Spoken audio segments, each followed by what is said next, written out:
Dietherapy of diabetes mellitus.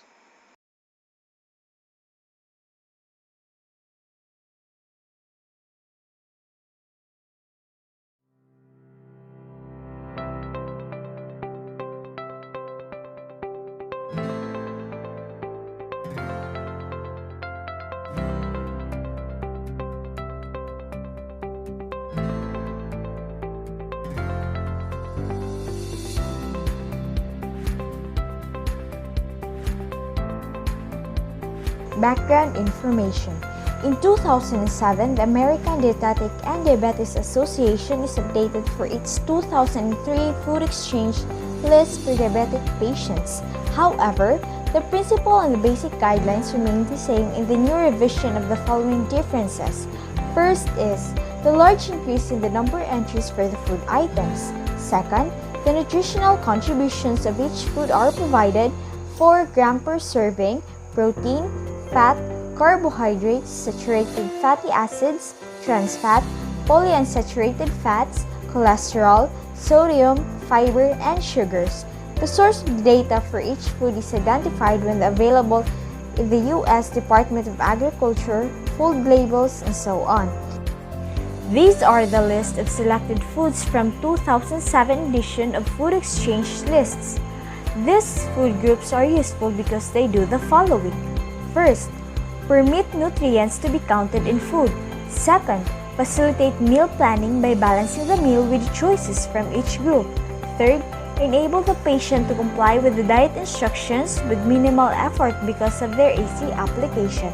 Fourth, allow a certain flexibility and variety or reduce diet monotony. Fifth, emphasize food containing more fiber and foods low in sodium.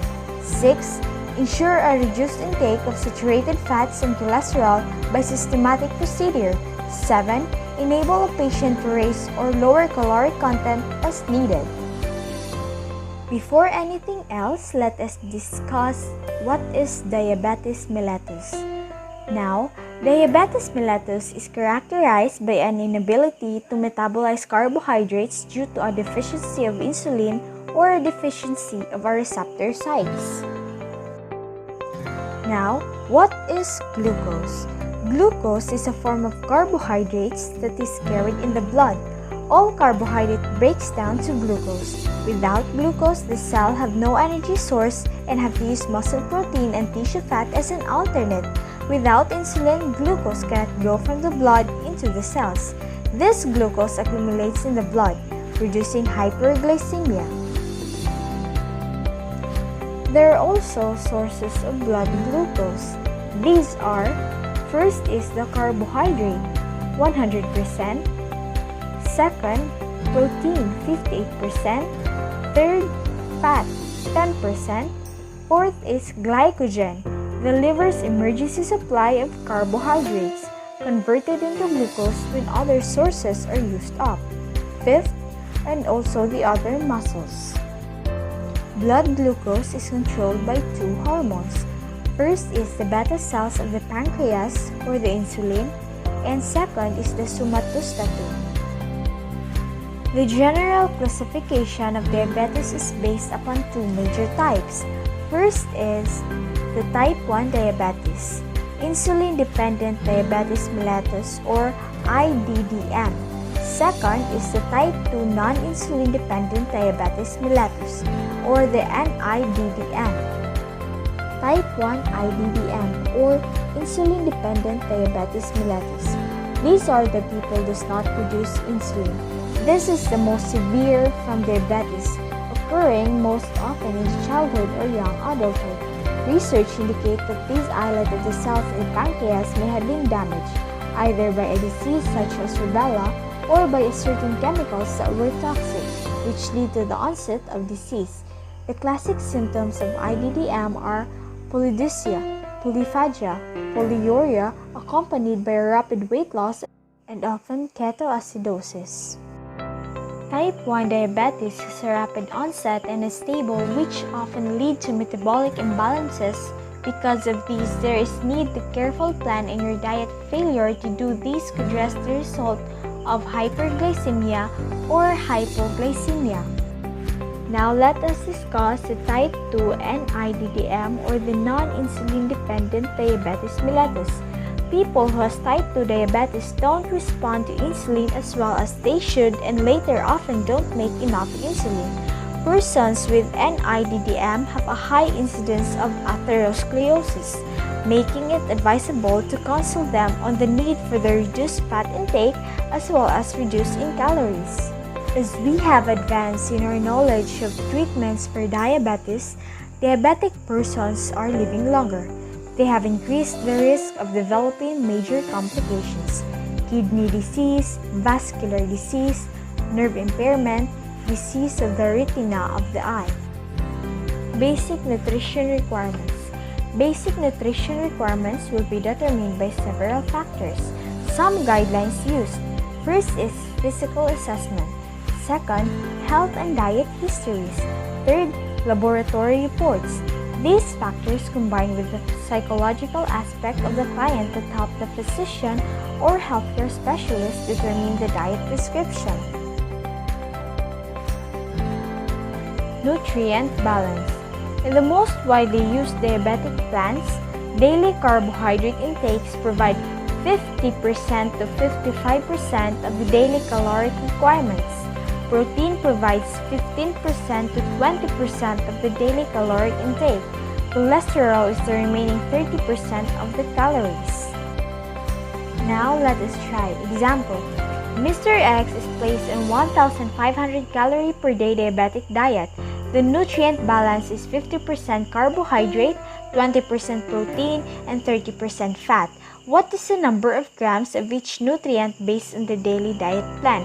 First is the carbohydrate.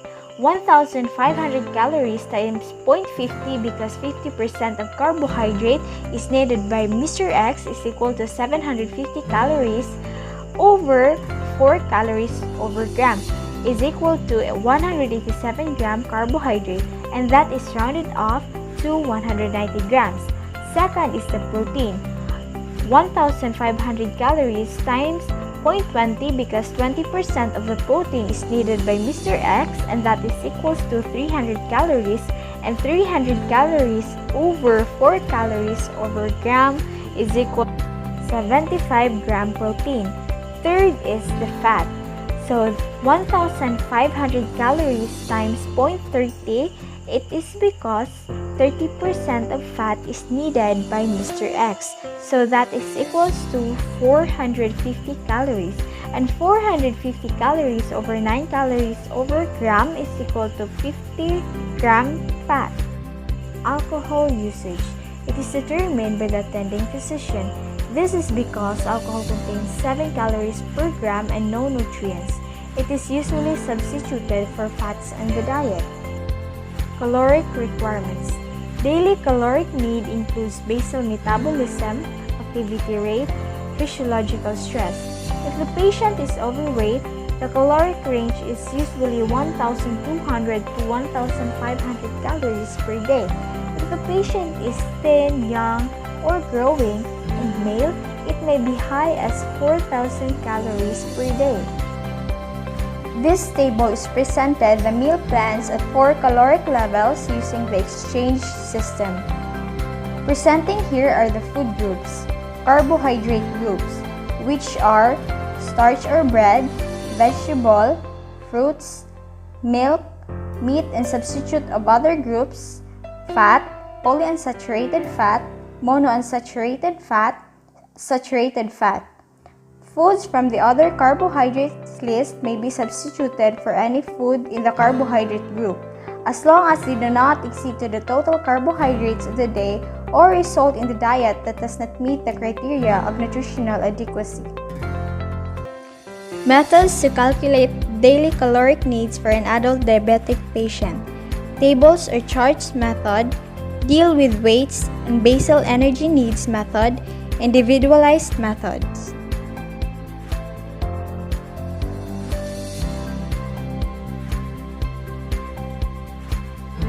Tables or charts method. It uses tables or charts that provide the daily caloric needs according to the standards variables such as race, age, sex, height, and physical activity. Ideal weights and basal energy needs method. Calculating the daily caloric needs of an adult patient. Patient's desirable weight. DW kilograms. Caloric need for the sedentary patient. DW kilograms times 20 minus 25 kilocalories over kilogram. Caloric need for the patient with light activity.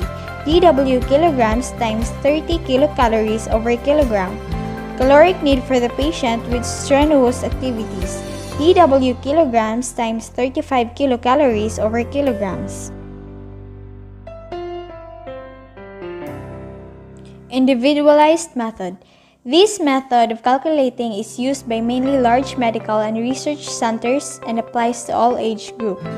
Up to 1 year, 120 kilocalories over kilogram of the body weight. 1 to 10 years, 100 minus 80 kilocalories over kilograms declines as the age increases. Adolescence. For male, 11 to 15 years, average of 65 kilocalories over kilogram body weight. 6 to 20 years, average of 50 kilocalories over kilograms in high activity. 40 kilocalories over kilogram for the light activity. 30 kilocalories over kilograms for the sedentary activity. For the female, 11 to 15 years, average of 35 kilocalories over kilogram body weight. 16 up, average of 30 kilocalories over kilogram in the body weight. After the patient daily caloric needs is determined, the physician or dietitian will describe the percentage of these calories from the carbohydrate, protein, fat, respectively. Then permitted the grams of these three nutrients can be calculated. Showing the diagram below is the pyramid of a nutrient distribution for diabetes. Be physically active.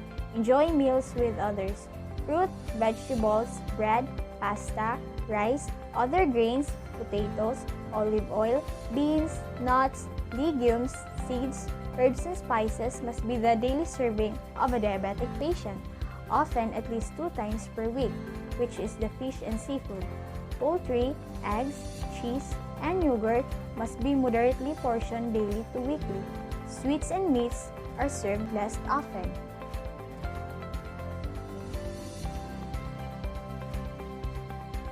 Food exchange list for diabetic patient. The table shows the sources exchange of list meal planning. The American Diabetes Association and the American Diabetic Association in 1995.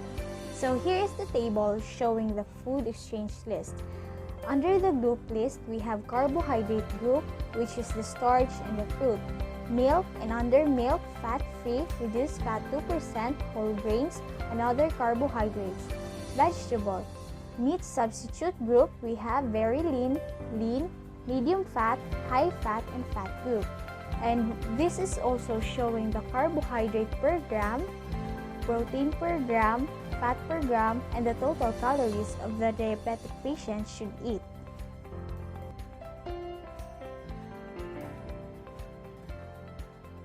Caring for a diabetic child.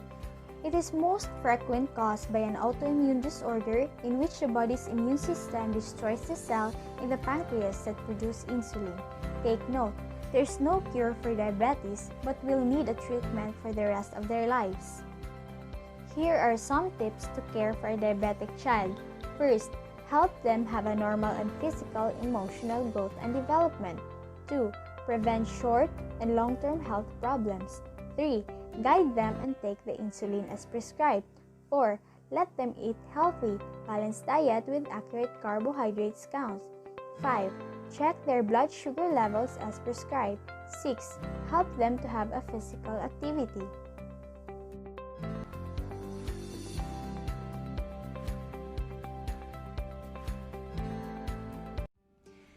Many of my patients are hesitant to begin injecting insulin.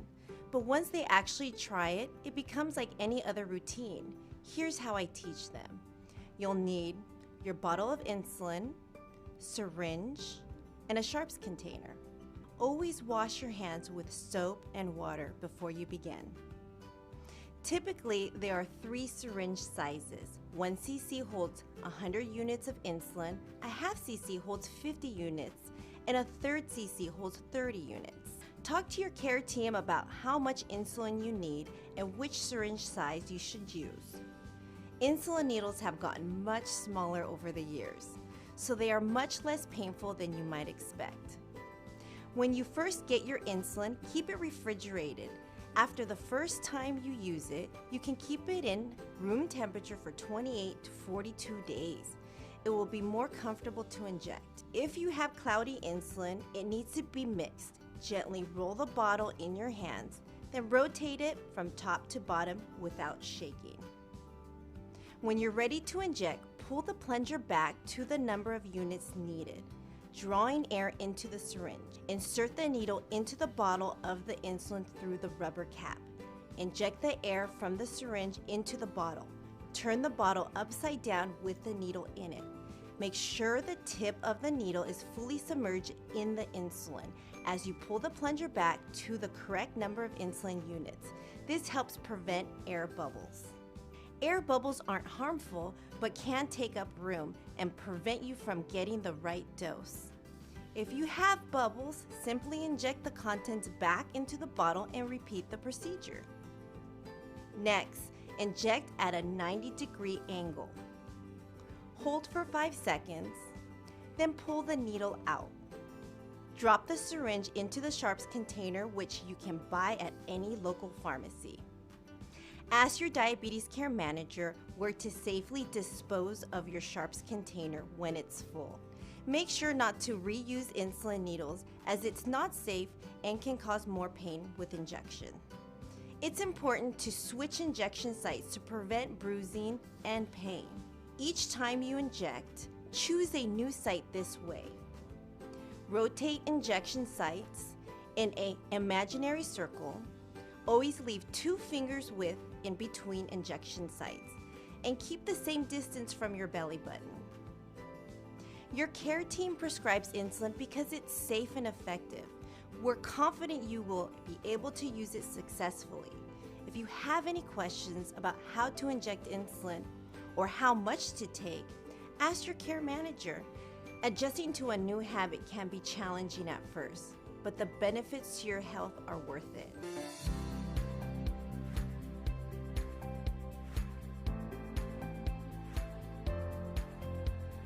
Insulin delivery devices. The most common devices for these are: first is syringes. A syringe is a thin, hollow needle connected to a chamber with a plunger. 2. Pen. The pen is a little device that looks like a pen you'd write or with, but instead of the ink, it contains insulin. Pumps. Pumps are about the size of the deck of the cards and attached to a thin tube called cannula. You insert the cannula into your skin with a needle and then remove the needle. Inhalers. Inhaled insulin comes from in a powder. You put it in a small inhaler the size of the whistle and breathe it in. New drug therapy. New injectables. These new brand name injectables are not available as generic drugs. They used to treat either type 2 diabetes or both type 1 and type 2 diabetes. Second, Tresiba, which is approved in 2015 and its brand name version of the drug is insulin degludec. It is used to treat both type 1 and type 2 diabetes. Basaglar and Toheo. Basaglar and Toheo are 2 new forms of insulin glargine. They used to treat type 1 and type 2 diabetes and are both injected once a day. Soltufy was approved in 2016 and it's only used to treat type 2 diabetes.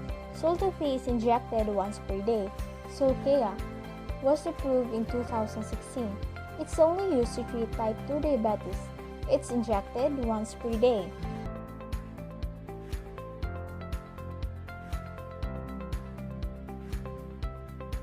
Oral hypoglycemic agents. Healthcare practitioner must encourage patients to combine with lifestyle modification with oral pharmacologic agents for optimal glycemic control, particularly as type 2 diabetes mellitus progresses continues with the loss of pancreatic beta cell function and insulin production. Oral hypoglycemic medications. First, sulfonylureas. 2. meglitinides. 3. Biguanides. 4. Thiazolidinidiones. 5. A-glucosidase. 6. DPP-4 inhibitors. 7. SGL2 inhibitors. 8. Cycloset.